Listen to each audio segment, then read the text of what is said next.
Hello बच्चों, मैं हूं शुभम। दोस्तों, आप सभी का एक बार फिर से स्वागत है हमारी क्लास में। बच्चों, आज हम बात करने वाले हैं वैक्सीन से रिलेटेड क्वेश्चंस के बारे में। वैक्सीन स्पेशल क्लास होने वाली है ये।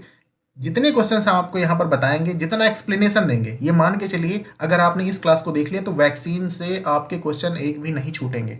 ठीक है, चाहे जहां से क्वेश्चन पूछ लिया जाए, आपको इस एक्सप्लेनेशन से बाहर नहीं मिलेंगे। ठीक है, तो चलिए बिना किसी देरी के स्टार्ट करते हैं अबाउट द वैक्सीन। तो बेटा, पहला क्वेश्चन है आपका, वैक्सीन में कंटेन। आपको बताना है कि ये अगर आपकी कोई वैक्सीन है तो इसके अंदर क्या हो सकता है। ठीक है, पहला ऑप्शन है आपका डेड किल्ड माइक्रो ऑर्गेनिज्म। दूसरा ऑप्शन है एटीन्यूटेड लाइव माइक्रो ऑर्गेनिज्म। तीसरा ऑप्शन है बोथ ए एंड बी। और चौथा ऑप्शन है नन ऑफ दीज। तो बेटा थोड़ा सा समझ लेते हैं। देखिए, इसका करेक्ट ऑप्शन हो जाएगा सी, बोथ ए एंड बी। कोई भी वैक्सीन होती है तो उसके अंदर आपके डेड किल्ड माइक्रो ऑर्गेनिज्म हो सकते हैं या एटीन्यूटेड लाइव वैक्सीन हो सकती है, मतलब माइक्रो ऑर्गेनिज्म हो सकते हैं। ठीक है, तो समझिए थोड़ा सा, डेड या किल्ड माइक्रो ऑर्गेनिज्म का मतलब क्या है कि भैया कोई भी माइक्रो ऑर्गेनिज्म या पैथोजन हम कह सकते हैं। भाई माइक्रो ऑर्गेनिज्म में सारी चीजें आ जाती हैं आपकी, चाहे वो बैक्टीरिया हो, चाहे वो वायरस हो, और चाहे वो आपका फंजाई हो। ठीक है, ये सारे माइक्रो ऑर्गेनिज्म हैं। ये सारे के सारे हमारे अंदर डिजीज कॉज करते हैं, इसलिए इनको हम बोलते हैं पैथोजेंस। और इनका एक नेचर होता है विरुलेंस नेचर। विरुलेंस नेचर का बेटा मतलब क्या होता है? विरुलेंस नेचर का मतलब होता है डिजीज कॉज करने की क्षमता। ठीक है, मतलब किसी भी पैथोजेंस के द्वारा अगर हमें कोई डिजीज, कोई बीमारी कॉज की जाती है, फैलाई जाती है हमारे शरीर के अंदर, तो वो उसके विरुलेंस पावर के कारण होता है। ठीक है, अब देखिए हमने क्या किया, यहां पर उस माइक्रो ऑर्गेनिज्म को लिया और उसको इनएक्टिवेट कर दिया, किल कर दिया by the treatment of phenol के द्वारा भी हम कर सकते हैं, है ना, या फॉर्मेलिन। बेटा ये क्वेश्चन जितने मैं आपको बता रहा हूं ना, ये सारे के सारे पूछे गए हैं। ठीक है, फिनॉल या फॉर्मेलिन के द्वारा हम इनको ट्रीट करेंगे, जिससे इनका जो विरुलेंस नेचर था, है ना, किसी भी पैथोजन का, वो नॉन विरुलेंस में कन्वर्ट हो जाएंगे। ठीक है, सेम प्रोसेस जो है आपकी बेटा इसमें भी होती है एटीन्यूटेड लाइव माइक्रो ऑर्गेनिज्म के अंदर। लेकिन एक बेसिक डिफरेंस है किल्ड माइक्रो ऑर्गेनिज्म और लाइव माइक्रो ऑर्गेनिज्म वाली वैक्सीन में। क्या अंतर है बेटा? दोनों में हम क्या करते हैं, पैथोजेंस के विरुलेंस नेचर को नॉन विरुलेंट बनाते हैं, जिससे कि वो हमारी बॉडी के अंदर जाएंगे लेकिन वो कोई भी डिजीज नहीं कॉज कर सकते। ठीक है, अब देखिए यहां पर डिफरेंस क्या है बेटा। यहां पर देखिए, यहां पर जो किल्ड या डेड माइक्रो ऑर्गेनिज्म होंगे, ये हमारी बॉडी के अंदर रेप्लिकेट नहीं कर सकते। ये भी क्वेश्चन पूछा गया है। ठीक है, इनका रेप्लिकेशन नहीं होगा। ठीक है, जबकि जो एटीनेटेड लाइव माइक्रो ऑर्गेनिज्म होते हैं, इनका रेप्लिकेशन होता रहता है थ्रू आउट द लाइफ। ठीक है, इनके अंदर रेप्लिकेशन होगा। ठीक है, ये जो एटीन्यूटेड लाइव माइक्रो ऑर्गेनिज्म होते हैं बेटा, ये लॉन्ग लास्टिंग होते हैं। मतलब इनकी अगर लाइफ स्पैन की बात करते हैं, इनके द्वारा जो हमें इम्यूनिटी मिलती है वो लाइफ लॉन्ग रहती है, जबकि जो इनकी जो लाइफ स्पैन रहता है थोड़ा सा कम रहता है। ठीक है, लेकिन अगर हम देखें कि किसी की इम्यूनिटी बहुत वीक है, तो उसको लाइव माइक्रो ऑर्गेनिज्म वाली अगर वैक्सीन देंगे तो उसके लिए अनसेफ है। क्या है? अनसेफ है। लेकिन वही अगर जिसकी इम्यूनिटी वीक है और उसको हम किल्ड वाली माइक्रो ऑर्गेनिज्म वैक्सीन देंगे तो भैया वो उसके लिए सेफ है। तो यहां पर की डिफरेंस हमने आपको कितने बता दी? एक बताया कि भैया रेप्लिकेशन एक में होता है, तो रेप्लिकेशन किस में होता है? लाइव वाले में रेप्लिकेशन होता है थ्रू आउट द लाइफ। दूसरा हमने बताया कि लाइफ लॉन्ग जिसका इफेक्ट रहता है वो कौन सी है भैया आपकी? वो आपकी है एटीन्यूटेड लाइव माइक्रो ऑर्गेनिज्म वाली वैक्सीन। ठीक है, और इसकी कम डोज लगती है, जो इम्यूनिटी प्रोवाइड करने के लिए इसकी कम डोज लगती है। तीसरा हमने बताया कि भैया ये अनसेफ होती। ठीक है, तो ये अनसेफ होती है। अब तीनों चीजें डेड वाले के केस में देख लेते हैं। ठीक है, डेड या किल्ड वाले में तो इसमें क्या होगा? रेप्लिकेशन नहीं होगा, लाइफ लॉन्ग रहता है, लेकिन इन कंपैरिजन टू लाइव वाले के केस में इसमें थोड़ा सा कम रहता है। ठीक है, और ये सेफ रहती है। जिनकी इम्यूनिटी वीक होती है उनके लिए killed micro organism containing vaccine safe रहती है। हमने आपको यहां पर जितने पॉइंट बताए हैं, सारे पॉइंट इंपॉर्टेंट हैं और सारे के सारे आपसे क्वेश्चन पूछे गए हैं। ठीक है, अब देखिए यहां पर तो हमने आपको यह बता दिया किल्ड वाले के बारे में। अब एटीन्यूशन क्या होता है? एटीन्यूटेड का मतलब क्या है? तो एटीन्यूटेड मतलब समझिए बेटा, एटीन्यूटेड का मतलब यही जो हमने बताया कि भाई किसी भी पैथोजेंस के विरुलेंस नेचर को नॉन विरुलेंट बनाना। क्या? नॉन विरुलेंट बनाना, जिससे वो हमारे बॉडी के अंदर अगर जा रहा है तो वो डिजीज ना कॉज कर सके, वो डिजीज ना कॉज कर सके। उस प्रक्रिया को हम एटीन्यूशन बोलते हैं। क्या बोलते हैं? एटीन्यूशन बोलते हैं। ठीक है, किसी चीज को सप्रेस कर देना। ठीक है, मतलब ये जिंदा तो है लेकिन अब कर कुछ नहीं पाएगा। ठीक है, क्योंकि आपका क्वेश्चन ये हो सकता है ना कि सर ये तो लाइव है, अगर आप हमारी बॉडी के अंदर लाइव माइक्रो ऑर्गेनिज्म प्रवेश करा देंगे, इंजेक्ट कर देंगे, तब तो हम बीमार हो जाएंगे। नहीं बेटा, इसके विरुलेंस नेचर को हमने क्या किया है? सप्रेस कर दिया है। सप्रेस करेंगे तो क्या होगा? बॉडी के अंदर वो डिजीज कॉज नहीं कर सकता, लेकिन अब ये चूंकि जिंदा है तो इसकी इम्यूनोजेनिसिटी जो होती है, मतलब हमारी बॉडी के अंदर इम्यून सिस्टम को स्टिमुलेट करने की क्षमता, वो अभी भी बरकरार है। ठीक है, दोनों के केस में, यहां पर भी यहां पर भी, इसीलिए तो हम इनको वैक्सीन के रूप में यूज कर रहे हैं, है ना। वैक्सीन हमने दे दिया, हमारी बॉडी ने इस पर्टिकुलर माइक्रो ऑर्गेनिज्म को पहचान लिया। अब जैसे ही पहचाना, अगर कभी भी लाइफ में हमें इस तरह के माइक्रो ऑर्गेनिज्म का एक्सपोजर होगा, इन्फेक्शन होगा, तो तुरंत हमारी जो बॉडी होगी वो उसी स्पेसिफिक तरह का एंटीबॉडी का प्रोडक्शन करेगी और हमारे जो वायरस, बैक्टीरिया या पैथोजन जो भी होगा उसको मार गिराएगी और हमको बीमारी होने से बचा लेगी। ठीक है, तो ये होती है basic physiology of any vaccine. एक क्वेश्चन और रह गया यहां पर कि किसी भी वैक्सीन के द्वारा किस तरह की इम्यूनिटी हमको मिलती है। तो बेटा, वैक्सीन जो होती हैं उनके द्वारा हमें हमेशा एक्टिव इम्यूनिटी मिलती है। ठीक है, अब देखिए अगला question, vaccine that can afford protection against tuberculosis and leprosy. ठीक है, तो बेटा समझिए, ट्यूबरकुलोसिस के लिए तो आपने पढ़ा होगा बीसीजी वैक्सीन, बहुत फेमस क्वेश्चन है यार ये। इसका फुल फॉर्म होता है बैसिलस कैलमेट ग्यूरिन। ठीक है, क्या होता है? Bacillus Calmette Guérin. ये कई बार पूछा गया है, हालांकि अब इतने इजी क्वेश्चंस नहीं पूछे जाते हैं, लेकिन यहाँ पर बच्चे कंफ्यूज हो जाते हैं कि यार यहाँ ट्यूबरकुलोसिस और लेप्रोसी दोनों लिख रखा है, हमने तो केवल ट्यूबरकुलोसिस के लिए पढ़ रखा है बीसीजी वैक्सीन, है ना। लेकिन भैया ये मानिए आप, बीसीजी वैक्सीन ट्यूबरकुलोसिस पे तो कंप्लीटली अटैक करता ही करता है, लेकिन थोड़ा सा, है ना, इसका एंटी लेप्रोटिक इफेक्ट भी रखता है। ठीक है, तो ये आपका करेक्ट ऑप्शन क्या हो जाएगा? बी। अब देखिए यहां पर साकी वैक्सीन लिखी हुई है। साक वैक्सीन क्या होती है बेटा? साक वैक्सीन आपने पढ़ा होगा पोलियो वैक्सीन, है ना। पोलियो वैक्सीन जो आपकी इंजेक्टेबल, कैसी है?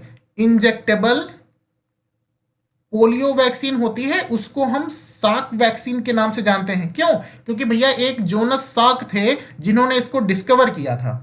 ठीक है, जोनस साक ने इसको डिस्कवर किया था, उन्हीं के नाम पे इसको साक वैक्सीन बोलते हैं। अब ये कैसी वैक्सीन है? इंजेक्टेबल वाली है। एक आप ओरल वाली भी पढ़ते हैं, तो हाँ भैया, ओरल वाली जो हम पढ़ते हैं उनको हम क्या बोलते हैं? ओरल पोलियो वैक्सीन कौन सी होती है? वो सेबिन वैक्सीन होती है। इसके साइंटिस्ट है भैया आपके कौन से? Albert Sabin. उन्हीं के नाम पर इसका नाम रख दिया गया सेबिन वैक्सीन। ठीक है, दोनों में बेसिक डिफरेंस क्या है भैया? ये इंजेक्टेबल रूट से ली जाती है, ये ओरल रूट से ली जाती है। एक और डिफरेंस समझिए, क्वेश्चन पूछे गए हैं बेटा, इंजेक्टेबल वाली जो है, मतलब कि साक वाली वैक्सीन जो है ना, ये भैया कैसी होती है? ये किल्ड वैक्सीन होती है। अभी ऊपर हमने बताया किल्ड और एटीन्यूटेड क्या होते हैं, और ये जो ओरल वाली है ना, ये लाइव कैसी होती है? लाइव एटीन्यूटेड होती है, मतलब जिंदा वाली होती है। ठीक है, ये मरी वाली होती है। अब ध्यान रखना, हमने क्या बताया आपको? साक वैक्सीन कैसी है और सेबिन वैक्सीन कैसी है। ठीक है, और अगला है ये ट्यूबरकुलिन। तो ट्यूबरकुलिन भैया मॉन्टॉक्स एक टेस्ट होता है। कौन सा? मॉन्टॉक्स एक टेस्ट होता है जिससे हम टीबी को आइडेंटिफाई करते हैं। तो ट्यूबरकुलिन क्या है? एक तरह की प्रोटीन होती है। ठीक है, जिसको कि हम मॉन्टॉक्स टेस्ट में एज अ रिएजेंट यूज करते हैं और फिर देखते हैं कि क्या भैया रिएक्शन हो रही है ना। उसी के बेसिस पे हम आइडेंटिफाई करते हैं कि पर्टिकुलर होस्ट को टीबी है या नहीं है। ठीक है, चलिए अगला क्वेश्चन हम देखते हैं भाई, एक सेकेंड। हाँ, चलिए अगला क्वेश्चन है बेटा आपका, बीसीजी वैक्सीन कंटेन। आपको बताना है कि बीसीजी वैक्सीन होती है, सबसे पहली चीज आप, हाँ चलिए ठीक है, इसी क्वेश्चन में आ जाएगा। बीसीजी वैक्सीन जो होती है वो क्या कंटेन करती है? किल्ड बैक्टीरियल सस्पेंशन होता है इसके अंदर, अलाइव बैक्टीरियल सस्पेंशन होता है, एटीन्यूटेड टॉक्सॉइड होती है, नन ऑफ दीज। तो इसमें से कौन सा करेक्ट ऑप्शन है बेटा? बीसीजी वैक्सीन जो है अलाइव बैक्टीरियल सस्पेंशन होती है, मतलब कि लाइव एटीन्यूटेड वैक्सीन होती है। ठीक है, कैसी होती है? बीसीजी जो है आपकी अलाइव बैक्टीरियल सस्पेंशन होता है। एक बार थोड़ा सा हम और आपको बता देते हैं। देखो बेटा, बीसीजी वैक्सीन अब ये काम कैसे करती है समझिए। जैसे कोई होस्ट था, एक बंदा है जिसने बीसीजी वैक्सीन ले रखा है और दूसरा है जिसने बीसीजी वैक्सीन नहीं ले रखा है। ठीक है। अब दोनों के केस में देखिए कैसे ये वैक्सीन अपना काम करेगी। अब बीसीजी वैक्सीन हमने दे दिया, एक बंदे को हमने इसको दे रखा है, ठीक है, पहले से। अब इसके पास टीबी का जो बैक्टीरिया है, माइक्रोबैक्टीरियम ट्यूबरकुलोसिस, अब ये आएगा इसके पास, तो इसके पास भैया पहले से मेमोरी सेल्स के अंदर फीड है कि हमको भैया इस टाइप का अगर कभी भी हमारे पास कोई माइक्रो ऑर्गेनिज्म आएगा तो हम इस पर्टिकुलर टाइप की एंटीबॉडी बनाएंगे और इस टीबी के बैक्टीरिया को, पैथोजेंस को मार गिराएंगे, ठीक है, खत्म कर देंगे और बीमारी से बचा लेंगे अपने होस्ट को।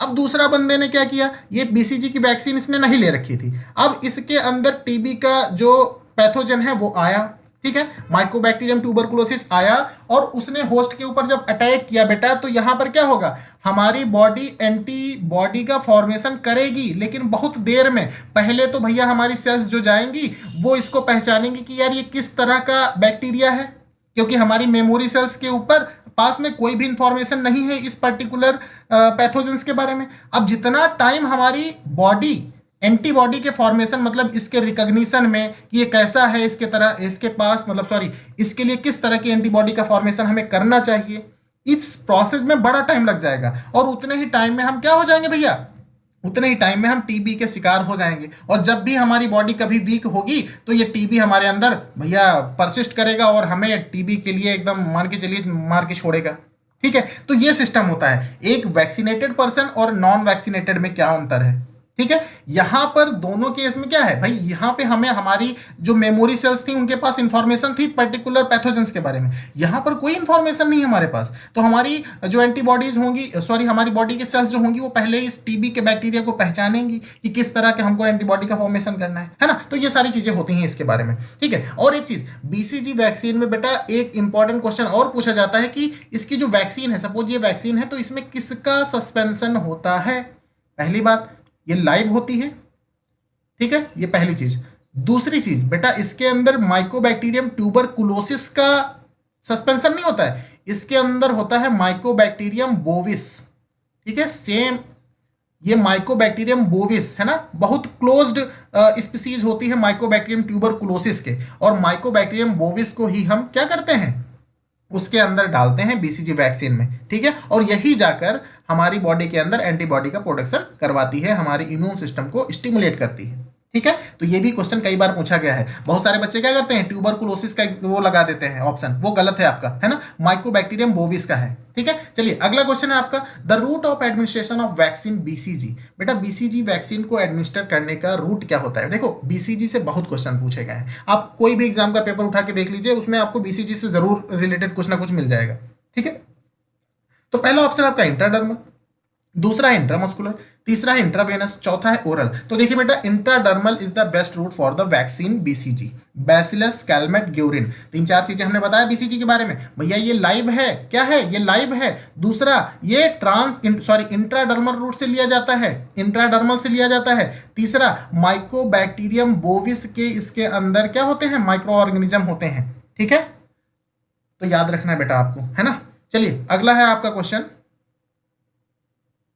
BCG vaccine is a बोविन strain of, ठीक है। देखिए क्वेश्चन वही आ गया, तो माइकोबैक्टीरियम बोविस ये आपका करेक्ट ऑप्शन हो जाएगा, है ना। अगला क्वेश्चन है, BCG is a type of vaccine, किस तरह की है, तो लाइव। ये देखिए क्वेश्चन कितना जल्दी जल्दी हो जाएंगे, है ना, बस आपको कॉन्सेप्ट क्लियर होना चाहिए, है ना। चलिए अगला क्वेश्चन है आपका 7 नंबर क्वेश्चन, कह रहा है आपसे, सॉरी एक सेकेंड, प्लेन वैक्सीन इज, आपको बताना है कि प्लेन वैक्सीन क्या होती है। Vaccine with single species, vaccine without adjuvant, vaccine with adjuvant, और ये है साइनोनिम्स ऑफ मोनोवैलेंट वैक्सीन। तो बेटा इसमें करेक्ट ऑप्शन आपका कौन है भाई, प्लेन वैक्सीन। देखिए पहला ऑप्शन क्या कह रहा है, वैक्सीन विद सिंगल स्पीसीज, तो ये तो मोनोवैलेंट होते हैं, है ना। ऐसी वैक्सीन जिनके अंदर केवल एक ही माइक्रो ऑर्गेनिज्म होते हैं, एक स्पेसिफिक टाइप के एंटीबॉडी का प्रोडक्शन जो करती हैं, वो होती है हमारी मोनोवैलेंट, ठीक है। और जैसे एग्जाम्पल के तौर पे आप कोई भी वैक्सीन जैसे बीसीजी का ही ले लेते हैं, है ना, तो ये केवल और केवल किसके अगेंस्ट में करेगी, ट्यूबरकुलोसिस के, है ना। और दूसरा जैसे इसमें क्या कहा गया है, अब जैसे यहाँ पर डाईवैलेंट ले लेते हैं, कोई डाईवैलेंट या ट्राईवैलेंट ले लेते हैं। ट्राईवैलेंट एक ज्यादा फेमस है, कौन सी है आपकी, डीपीटी, है ना। बेटा बहुत इंपॉर्टेंट क्वेश्चन है, डिप्थीरिया, पर्ट्यूटिस और टिटेनस, ये तीन यहाँ पर हैं, है ना। एक और एग्जाम्पल आपको हम देते हैं, पेंटावेलेंट, अब तो बहुत ज्यादा ये चल रही है, बहुत बच्चों को लग रही है पेंटावेलेंट। पेंटावेलेंट में क्या होगा भाई, ये जो डीपीटी है ये तो होगी ही होगी, साथ में इसके क्या, हेपेटाइटिस बी का और प्लस हीमोफिलस इन्फ्लुएंजा बी। ठीक है, क्या, हीमोफिलस इन्फ्लुएंजा बी। इन 5 पैथोजेंस के अगेंस्ट में जो वैक्सीन काम करेगी उनको हम बोलेंगे पेंटावेलेंट। डिप्थीरिया, पार्ट्यूटिस, टिटेनस के अगेंस्ट में काम करेगी तो ट्राईवेलेंट। केवल एक के अगेंस्ट में काम करेगी तो मोनोवेलेंट। क्लियर है बेटा। अब देखिए यहां पर कौन सा ऑप्शन सही होगा, plain vaccine is vaccine without adjuvant. Adjuvant क्या होते हैं, देखिए हमने क्या कहा यहां पर, प्लेन वैक्सीन। प्लेन वैक्सीन में केवल और केवल वो जाएगी और हमारे बॉडी के अंदर एंटीबॉडी प्रोडक्शन के लिए स्टिमुलेट करेगी हमारे इम्यून सिस्टम को। ठीक है, तो हमारे इम्यून सिस्टम को केवल स्टिमुलेट करेगी, लेकिन यहां पर किसी भी तरह का कोई ऐसा एजेंट नहीं होगा जो हमारे इम्यून सिस्टम को किसी कैरियर का काम करवाए या किसी और तरह की कोई ताकत प्रोवाइड करे, केवल एंटीबॉडी का प्रोडक्शन करवाएगी प्लेन वैक्सीन। ठीक है, एडजुवेंट मतलब ऐसे एजेंट्स होते हैं जो हमारे इम्यून सिस्टम को थोड़ा सा और स्ट्रांग बनाए।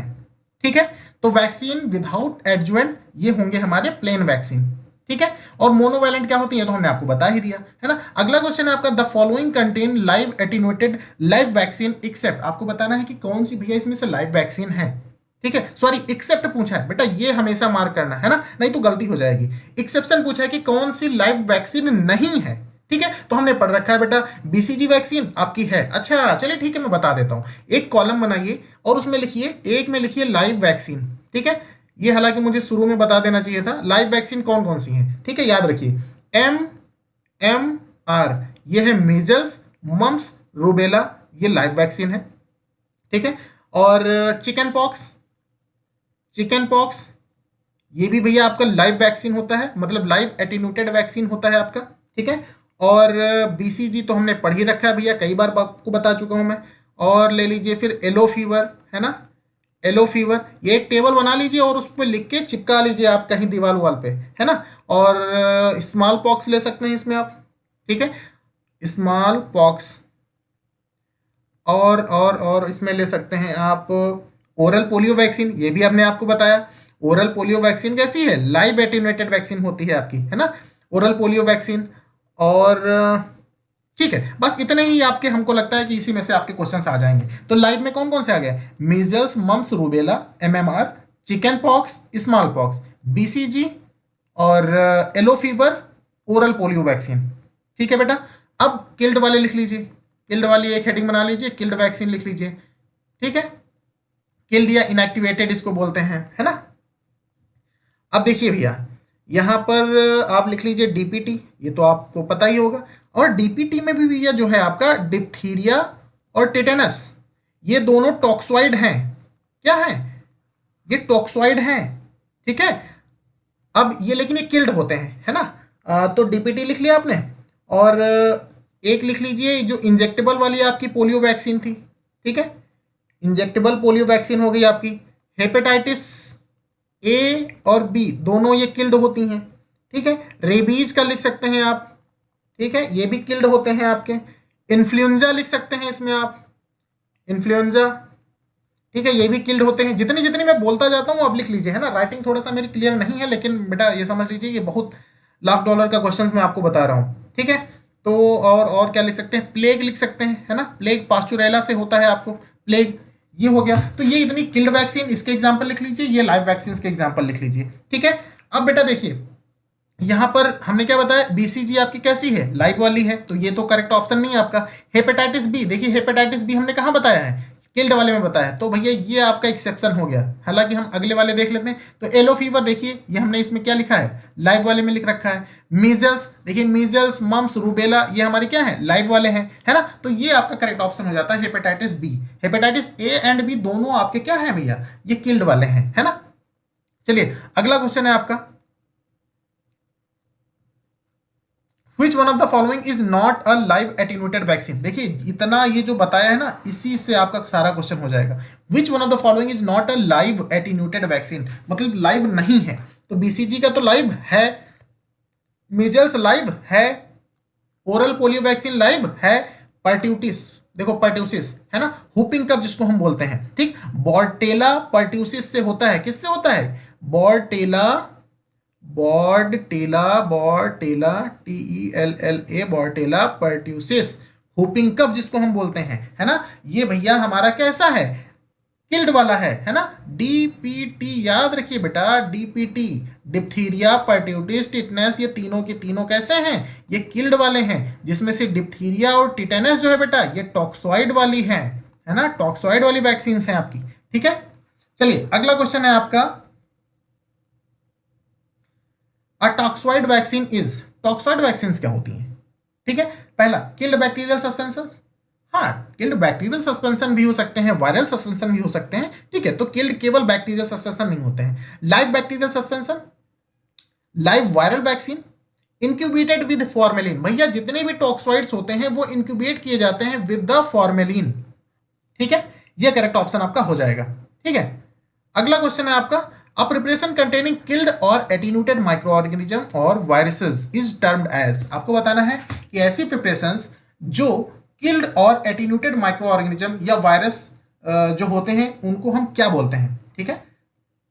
तो वैक्सीन की डेफिनेशन अगर आपने पढ़ी होगी ना, तो ऊपर ही हमने बताया था कि कोई भी प्रिपरेशन जिनके अंदर कोई भी पैथोजन, वो माइक्रो ऑर्गेनिज्म किल्ड भी हो सकता है, एटीन्यूटेड भी हो सकता है। अब वो माइक्रो ऑर्गेनिज्म में क्या क्या, वायरस भी हो सकता है, बैक्टीरिया भी हो सकता है, कुछ भी हो सकता है ना। तो ये हो जाएगी हमारी वैक्सीन, ठीक है। चलिए अगला क्वेश्चन है आपका, for the manufacturing of vaccine containing inactivated micro organism the organism is treated with, आपको बताना है कि किसी भी वैक्सीन को बनाने के लिए हम किसी भी माइक्रो ऑर्गेनिज्म को इनएक्टिवेट करते हैं, तो वो किस केमिकल के द्वारा ट्रीट करके इनएक्टिवेट किया जाता है। तो पहला ऑप्शन आपका बेंजीन बेटा, दूसरा है फिनॉल, तीसरा है क्रिसॉल, चौथा है एसीटोन। तो हमने बताया था कि फिनॉल और फॉर्मेलिन, इन दोनों के द्वारा हम किसी भी माइक्रो ऑर्गेनिज्म के विरुलेंट नेचर को नॉन विरुलेंट बनाते हैं या फिर इनएक्टिवेट करते हैं। क्लियर है बेटा, ठीक है। टॉक्सॉइड्स आर बैक्टीरियल, आपको बताना है कि टॉक्सॉइड जो होता है, हमने बताया ना आपको क्या, डीपीटी के अंदर दो चीजें है ना, पार्टिटिस छोड़ दीजिए, डिप्थीरिया और टिटेनस, ये दोनों टॉक्सॉइड वाली हैं वैक्सीन आपकी, ठीक है। किल्ड है लेकिन टॉक्सॉइड्स वाली हैं। अब देखिए ये क्या होते हैं, एक्सोटॉक्सिन्स होते हैं, इंडोटॉक्सिन्स होते हैं, एग्लूटिनिन होते हैं या प्रेसिपिटिन होते हैं। तो भैया ये एक्सोटॉक्सिन होते हैं, कई बार क्वेश्चन पूछा गया है, बहुत इंपॉर्टेंट है ना, याद रखना है। टॉक्सॉइड्स क्या होते हैं, एक्सोटॉक्सिन्स होते हैं। बेटा एक्सोटॉक्सिन्स हैं क्या यार, ये प्रोटीन होती हैं बेटा, ये क्या होती हैं, ये प्रोटीन होती हैं, ठीक है। एंडोटॉक्सिन्स क्या होते हैं यार, ये LPS लाइपोपॉलीसैकेराइड होते हैं, ठीक है। एंडोटॉक्सिन्स जो होते हैं ये लाइपोपॉलीसैकेराइड्स होते हैं, ठीक है। जनरली ग्राम नेगेटिव बैक्टीरिया के द्वारा सेक्रेट किए जाते हैं, ठीक है। एक्सोटॉक्सिन जो होते हैं ग्राम नेगेटिव ग्राम पॉजिटिव दोनों के द्वारा सेक्रेट किए जाते हैं, लेकिन एंडोटॉक्सिन जो होते हैं केवल और केवल ग्राम नेगेटिव बैक्टीरिया के द्वारा सेक्रेट किए जाते हैं। तो जो टॉक्सॉइड्स होते हैं वो क्या होते हैं, ये एक्सोटॉक्सिन्स होते हैं बेटा, ठीक है। चलिए अगला क्वेश्चन है आपका, which of the following is live vaccine, बेटा बताने की जरूरत है क्या आपको? चलिए इसका आंसर आप हमें कमेंट सेक्शन में देंगे, ठीक है। अगला क्वेश्चन है, the route of administration of human monovalent live vaccine RV1 rota virus, भैया RV1 रोटा वायरस के अगेंस्ट में एक वैक्सीन है हमारे पास, मोनोवैलेंट वैक्सीन होती है, मतलब केवल एक वायरस के अगेंस्ट में काम करती है। वो कौन से रूट से एडमिनिस्टर की जाती है? पहला ऑप्शन आपका ओरल, दूसरा है इंट्राडर्मल, तीसरा है सबक्यूटेनियस और चौथा है इंट्रामस्कुलर रूट। तो बेटा इसका करेक्ट ऑप्शन हो जाएगा ओरल रूट, ठीक है। ये हमको लगता है किसी अच्छे ही एग्जाम में पूछा गया था, मुझे याद नहीं आ रहा है ना, तो इसको भी याद रखना है आपको, ठीक है। अब देखिए यहाँ पर अगर आपको कुछ भी नहीं समझ में आया है तो आप उसे दोबारा से देखिए, अगर फिर भी नहीं समझ में आ रहा है तो आप उसे कमेंट सेक्शन में कमेंट कीजिए, मैं आपको डेफिनेटली रिस्पॉन्स करूंगा। और बेटा अगर आपको मेरी टीचिंग स्टाइल से रिलेटेड या क्वेश्चंस के स्टैंडर्ड से रिलेटेड किसी भी तरह का कोई भी ऑब्जेक्शन है या कोई भी सजेशन है तो आप डेफिनेटली कमेंट सेक्शन में कमेंट कर सकते हैं, we will definitely response. Thank you very much.